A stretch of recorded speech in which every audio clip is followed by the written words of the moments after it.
Hello, this is Hammersmith Chess Club, the weekly endgame workshop in 5 minutes or so. This video is the summary of the third of in total 4 sessions we had in April and May 2020 on the most common type of endgames, that is, Rook endgames with one pawn. After the first 2 sessions on defending procedures, we now come to the winning ways. The position we see here is the winner's equivalent of the Philidor position for the defender. Here it is for the attacker, it's called the Lucena position, and it is a must for any serious chess player to understand. The Lucena position is characterized by the king, this position of the king on the promotion square of the pawn on the 8th rank and the pawn on the 7th rank. The way for the enclosed king to free the space for the promoting pawn is as follows. The rook pushes the defending king 1 file farther away from the pawn. And indeed, if the king goes behind the pawn, it is an easy win because now the pawn will immediately promote. Second is the rook is placed on the 4th rank. This is an anticipation of what is called building the bridge. Now the king can escape from the prison. Black is checking.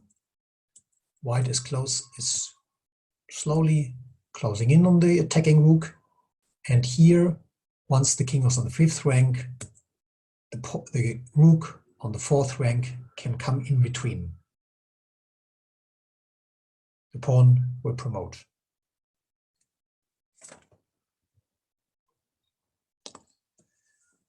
The second position shows how the Lucena position with a pawn on the 7th rank can be reached from a pawn on the 5th rank.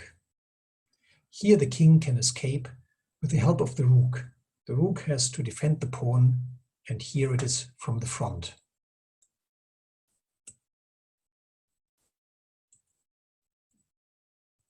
Check, and now the king is 2 steps before the pawn. The pawn can advance. Same procedure is repeated. The space is freed for the king.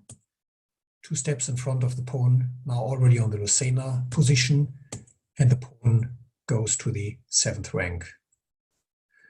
And the rook goes to the 4th rank, and the Lucena procedure will be completed with building the bridge. Now, that procedure does not work in all positions. It always depends on very specific arrangements. Here, black can, after the move of the rook to the pawn file, can indeed draw the white king too far away from the pawn. So if white does the normal procedure, black doesn't check from the rear, but from the side. And here now the defending king comes to the help of the rook. And if the rooks are exchanged, of course, this position is dead draw. The next few positions show winning methods for a pawn on the 4th rank, as we have it here. Which of those methods is to be applied depends on the specifics of the position, especially on the location of the defending king. Here, for example, it's 2 files away. And the winning procedure in this case is to cut off the defending king by file or by different files, and then to support the push of the pawn by the rook defending the pawn so that the king can approach. And there are different ways. The rook can defend from the front, which we have seen, from the rear, or from the side. It all depends on specifics of the situation, of the position. So the winning procedure we see here in the first example is relatively easy. Pawn will be protected, check again, and we have to memorize this position, the specific arrangement of the white king, the white pawn, and the black rook. In this position, the white rook can defend the pawn, and can, with that defense, allow the king to push forward. And finally, also the pawn will follow. So there are two ways. One is to defend the rook, the pawn from behind. King attacks the rook again, and now the pawn will advance, and indeed it will be a winning position for white, because in this case Philidor was not possible. The white king was already in the 6th rank, so it's only ground rank protection or defense method. However, this is a bishop's pawn, and against bishops and central pawns the ground rank defense does not work, as we have learned in the previous sessions, because the white rook can creep behind. Now, the alternative way to protect the pawn would be to go to the 4th rank, to defect it from the side. And if the white king approaches, the black king approaches, the rook can go away. There are too many files in between. And now, with the same procedure of the king, indeed, the pawn can advance one step further. Now, as I said, it all depends on the location of the black king. If it were black to move, or if black would have his king on a good position on e6, it's a draw, and we will see that. It's now on e7, and that's too far away from the 4th rank. So here, the normal procedure which we had seen before is working. We had seen this arrangement, and in this case, in this arrangement, the side defense works. The king is already one file closer to the back. The rear defense does not work. The king comes closer, but is still too far away, and the pawn can approach. Now, the same position here, just with the black king on e6. And just let's go to that position. On e6, the king is ideally positioned, which we had seen when looking at the defensive procedures. Frontal checks, same arrangement of king, rook, and pawn, but indeed the side defense does not work anymore, because white has to immediately go away with rook before the king can attack the black king. The king can attack the black rook, and that allows black to come close with his king and to reach Philidor position at the end and to draw.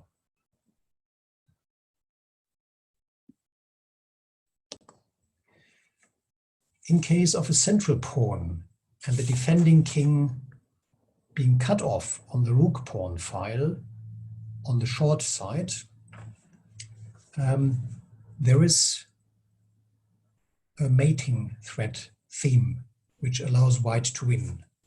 And mating threat here would be if the white king can go into opposition with the black king, and then there would be ground rank mate. So, and this allows white to proceed here and to threaten mate. If black takes the pawn, it will be mate on on a1. And if black gives other check, then white's king is already close to the Lucena position, and indeed the pawn will advance and promote. Now, that starting position was possible, white to move, to go into opposition. Now, with black to move, it's different, because now white cannot come into opposition on c6. However, with the method of Zugzwang, white can force to reach exactly the same position here with white to move. And this is because black's rook cannot move Otherwise, the pawn would advance, or the distance between rook and pawn would be below 3 files, which we know is the minimum distance. So it's only the king to move, and always back and forth, while the rook has the possibility to move 3 times. And so it's a kind of equivalent triangulation move by the rook. So one step, then if the king goes back to a6, it's already ground rank mate again, even though the rook is on b2 and not on b1, because, well, it's the same line which we have seen. Check, check, and again, ground rank mate motive. Now, the king can, of course, go below, and here white has to be careful. If the pawn is pushed, then black can take, and even though mate is threatened, black can, by attacking the white rook, equalize. This is a drawn position. So white cannot immediately go into opposition, has to first complete the triangulation to bring black into Zugzwang, and now indeed with rook b1 it is accomplished. King a6, that's what we have seen, was the beginning position, now with white to move, previous example. And if it is king a4, king a4, then indeed now the pawn can be pushed. Because if the pawn is taken, then white can go into opposition and simultaneously attack the rook. And with the white rook now back on b1, this is won.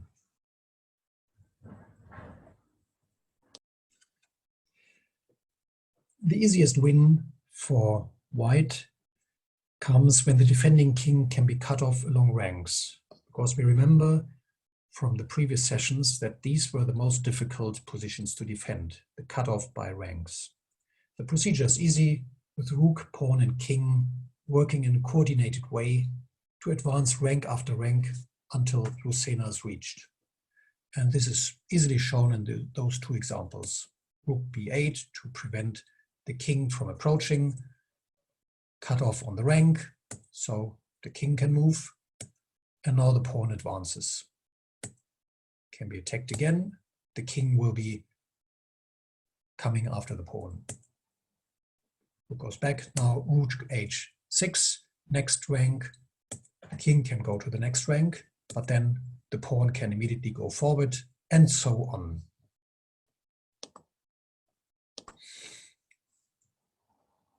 In this case, it is similar. There are two ways even to win. So also here, black prevents the king to come from behind the pawn. And we had seen follow-up like a ground, like a rank, a cutting off by rank, rook h5.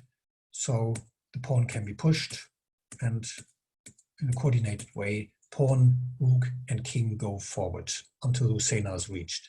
Now white has the alternative not to stay on the 5th rank, to cut off by ranks, but also to cut off by files and ranks, of course.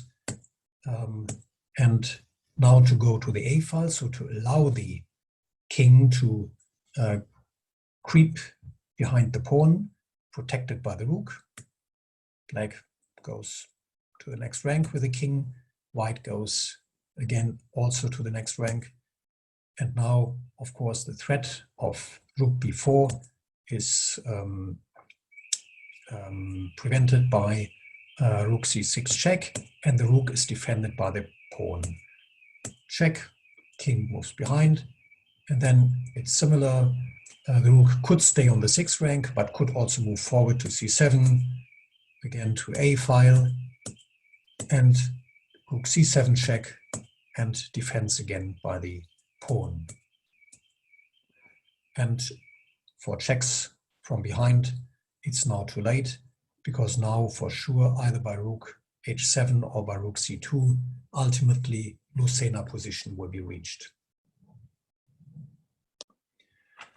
I finished the video on winning ways with two examples from tournament games, showing that even grandmasters do not always do the right moves which are required.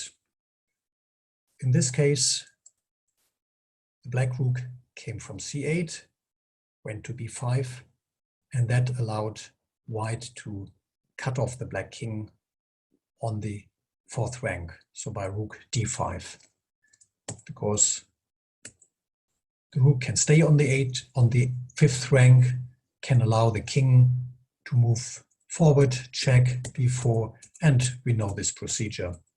There are different ways to win indeed. So this was one of the ways.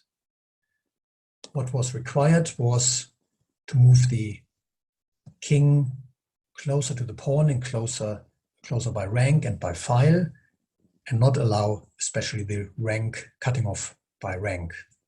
So here indeed black is able to reach the ideal position for the defending king, and whatever way white goes forward, king c4, there can be frontal checks, or if it is a lateral, a side protection by the pawn, then the king from e6 can attack the rook to prevent the going forward of the pawn.